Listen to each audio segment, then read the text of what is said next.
Car theft continues to be a growing pain for many South Africans.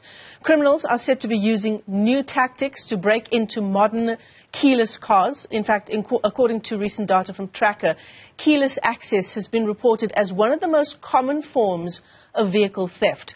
The data also revealing a 12% increase in vehicle theft in 2022 compared to the previous year, with a predicted increase for this year. So let's unpack these figures further. We're joined this morning by the COO at Tracker, Duma Ngcobo. It's great to have you in studio. Thanks for coming on. Good morning. So let me start here. What is Tracker's recovery rate for vehicles that are stolen and that are fitted with a tracker? So the idea of a recovery rate is often misleading. What happens is that we measure different things. So we would, of course, measure the extent to which the car is stolen and the extent to which we get it back. Or in some instances, the extent to which a car is hijacked and we get it back. So the idea of a recovery rate means that in our particular definition. You'll find that in other competitors, it means a variety of different things. So it's often a misleading number. It's on the rise, vehicle theft, particularly in Gauteng, but also in the Western Cape, and I understand in KZN as well.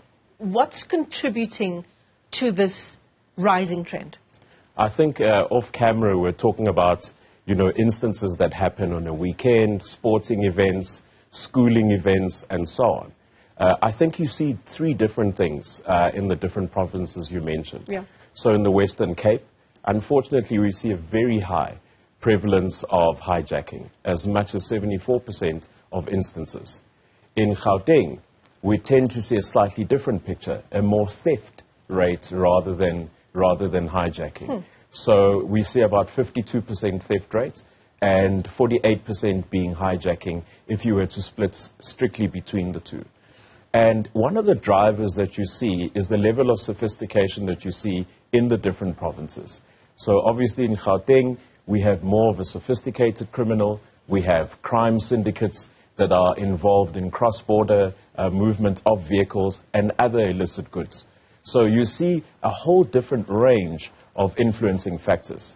Oddly, in KZN, we've seen a very sharp increase in violent crime, particularly in hijacking. So from 2020 to 2021, as much as 25%, and a further 8% going into 2022.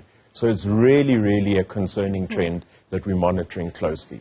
And obviously, if there's a difference in the trend insofar as car theft and hijacking is concerned, where those instances can be more violent than others, for drivers, our response to keep ourselves and our families safe also needs to be different, right? So in Gauteng, where vehicle theft is on the rise, let's begin there.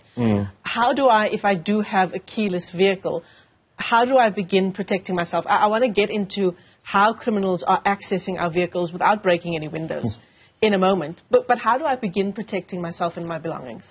I think the old age adage of vigilance comes true. So lots of people actually don't check their doors. That's the first sort of check to make sure that your doors, even after you depressed your key fob, that your door's latch actually went down. That's the first thing. The second thing is you spoke about keyless entries. What actually happens is that there's two things on the go. One is stealing the relay signal between your car and your key, and the other is actually amplifying that signal back to a receiver. So in other words, I'm transferring the information from your key to a completely different key, which then allows me to gain access to your vehicle, as it were. So if I'm understanding you correctly, then it doesn't matter that I've checked whether my door is locked, because can these criminals still access the signal from my key even after I've locked the vehicle? They effectively could. So you see this, and unfortunately in the era of social media, there's lots of YouTubes where this is flying around. You see what happens is a person does exactly what I suggested. Checks their doors, checks that their car's locked. That's the first security check. Because even if it wasn't keyless entry, invariably you have to have ensured that your car's locked. But let's suggest you do for a moment. You walk into a store to do your groceries, whatever the case may be. Somebody then follows you. And that person that is following you is the one that is actually stealing the signal from your key. and they have a receiver with them, and that gets amplified. They have an amplification device that is then received with another device of somebody close to your vehicle. Within a matter of seconds, your car's open and they're into your car. So the question you asked is, what can you do? This is about transmission of electronic messages, as it were, signals, a relay signal, hence the name relay capturing devices. There are special pouches that you can purchase. I'm just reading about this for the first time now. The Faraday pouch. So one of them is called a Faraday pouch. Effectively, what this is doing is it's got a coating on the outside, a mental coating, which then retards the message from moving from your key. That's one method. The second method is a lot of the manufacturers, of course, have caught on to this, the major ones, and did a recall to many of their customers.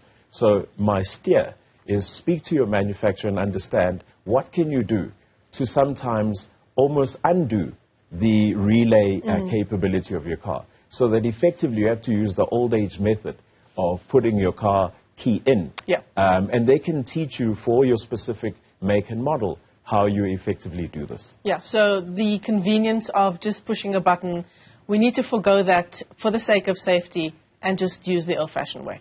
So the convenience has unfortunately created another way for would-be criminals to gain access to your car. And in a matter of seconds, your baby could be gone. Absolutely. Another way, which I think, Duma, has fallen by the wayside, is a steering lock, right? I mean, should we go back to the old days of actually just putting a steering lock on our vehicles? So I get this question quite often. From should I put a snake in my car to scare people off? Should I use the traditional healer? Or should I go to the old age gear lock and steering lock? Look, I would be remiss if I said to somebody, don't use every possible method to protect yourself. These things can buy you time. Because if I'm a criminal, I'm looking for the quickest and easiest way to gain entry. This is an exchange, time versus reward dimension. So anything that will help you slow down the would-be criminal or make them go to, unfortunately, your neighbor's vehicle, you need to try it. The only thing is that we're all in such a rush, right? We want to just get out of the car, get our stuff, lock the car and leave, not take the extra 5 minutes to unlock and connect something. And I think you raised something quite important that says all of us are oblivious, we're going about our day, and we often are not mindful of what's around us. Unfortunately, we live in a space where would-be criminals are monitoring our movements, are monitoring for opportunities, are monitoring for when you are unaware of your surroundings, be it in a hijack situation or a theft. So it's always important to take just that extra second to check. My wife often says to me, listen, we have quite a modern vehicle, but she goes around the car making sure every door is locked. And initially I thought, this is overkill. But in this day and age, I think it's quite important to be vigilant. Overkill until it happens to you. Exactly. So let's talk about the more violent methods that criminals do use in vehicle theft. You mentioned the Western Cape, where actually hijackings are outstripping just ordinary theft of a vehicle as well. And again, the vigilance aspect that you've been talking about throughout our interview, that does come into play, doesn't it? It does. But I must be quite cautious here. Remember, a criminal is anybody who wakes up every day whose profession it is to steal cars or hijack cars. So the more professional they are, the more your life can effectively end up being safe. The newer the criminal is, he's still nervous and so on. So it's always important for a would-be person to stay calm and comply as much as you can. Remember, a vehicle, as much as we grow fond of them, we're emotionally attached, is a piece of metal. You can't replace your life. You could always replace a car. So if you are being hijacked, try and curb any sudden movements. Put your hands up to show the criminal that you are complying with their request. Now, a lot of the cars have double latch doors. So when you open the door, it may not open immediately. Where possible, let the criminal know what you're actually doing. Because any movements, remember, this guy is standing outside your car. So he doesn't get the advantage of seeing what you're doing. So in the Western Cape, we see a lot of hijackings tending to happen. In KZN, unfortunately, we see a lot more violence. so a lot more shooting incidents. In Gauteng, we sometimes see hostage taking, and that often is accompanied by emptying of bank accounts, quick e-wallets, and or the like, or even an official hostage situation. I mean, it's a very worrying trend, Duma, that we're seeing increases in all of the kinds of vehicle thefts, be it the theft on the side of the road or a violent hijacking while you're driving it, that we're seeing year-on-year increases. The numbers aren't going down. So, yes, the numbers are not going down, but I think in the last 3 years, COVID had a large part to play in the numbers. So we saw a significant decline in the theft rates and the hijacking rates in the 2020. And that had a lot to do with lockdowns, with the curbing of movements and so on. And then we saw a highly appreciable increase in the numbers going into 2021, as from 2022, particularly, as from June, July onwards. And so we're seeing a normalization of the numbers now versus what it was prior to 2020. So I think the numbers must be understood in context. Having said that, the fact that hijacking accounts for 53% of the incidents and 47% is theft is concerning. The fact that we're seeing more hostage taking, for ransom even, is concerning. And therefore, I don't want to create the picture that there's a lull, but people just need to be aware what the numbers mean. Yeah, when you talk about, remaining calm in a hijack situation, if there is a gun, and most likely there will be a gun, all of those kinds of pieces of advice, they become more difficult when you are traveling with family, right? Correct. When you have children in the car. Correct. So you spoke of the methods. I think one of the old age methods that is highly effective is when you arrive home from work and you're pulling up in front of your gate and the criminals actually block you in.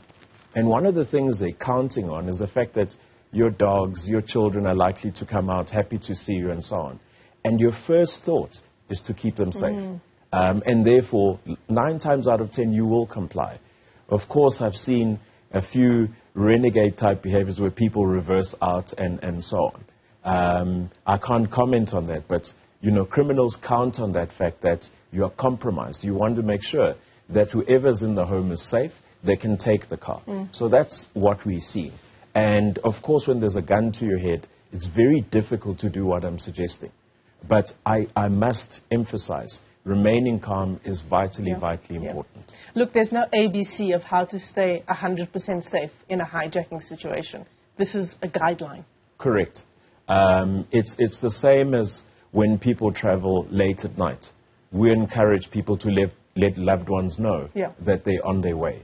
But all of that doesn't stop a would-be unfortunate incident from occurring. But what it does do, it creates as much awareness as possible. We spoke of camera about an incident that happened at a school where there's a 3-hour window from the time that the incident happens. Now, your chances of recovery reduce significantly because in 3 hours' time, I can tell you a car is stripped. It's practically a shell. And so the more awareness is created around the potential of an incident or an incident occurring, increases the chances of recovery and or safety. So this brings us to the issue around the type of tracker or tracking device that you have in your vehicle, right? Because in a situation like that where you have a 3-hour window between parking your car and then coming back and then finding it to be gone, what you should have is an early warning system. Quite correct. So unfortunately, tracking devices are like any electronic equipment. So similarly with your cell phone, you get top of the range with, let's call it, the bells and whistles. And then you get a basic response type unit. So in other words, it only gets triggered once you've seen that something has gone wrong. Your early warning gives you a better chance because there are some indicators that our teams monitor. And we can obviously share those things with law enforcement. We work very, very closely with the police and other law enforcement entities. Duma Ngcobo, I think I could keep you here for the remainder of the hour, but that is all the time we have for this morning. Thank you so much for coming in, giving us some valuable advice on how to keep ourselves, our families, and least of all, our belongings safe as well. Duma is the Chief Operating Officer at Tracker.